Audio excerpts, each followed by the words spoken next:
बेनिखायनो आं दिनै माखासे खोथाखौ आं बुंनो सानाखैमोन आरो आङो गोसोखांदोंब्लाबो गोसोआव फैयोब्लाबो माने बुंनो गोसोआव बायखो फैया। बेनिखायनो आङो सुंद' माखासे खोथाखौल' बुंनानै आं दोनथ'गोन।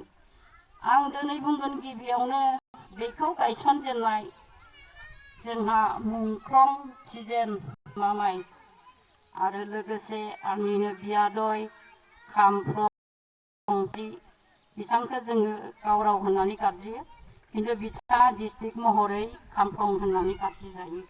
खामफ्लं होनबासो बिथांखौ सिनायथियो। लोगोसे दङमोन आंनि फाग्लि फाग्ला लोगोफोर, लोगोसे दासिमबो थांनानै दं बिथांमोनहा।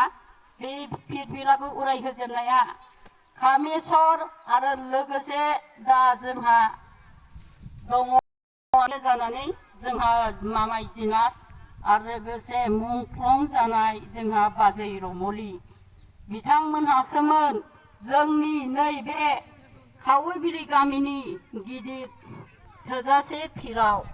बिथांमोनहासो गाजा गोमजा गान बाजों देखायलायनानै जों बिसोरखौ लानानै लोगोसे गासैबो गामिनि रायजो राजा जोंनिनो आरो मानाव गोनां जोंहा रेन्था बाबा आरो लोगोसे चक्रमणि गयारि बिथांमोनखौबो जोङो गासैबो लानानै गाजा गोमजायै जों दिनै बे खामानिखौ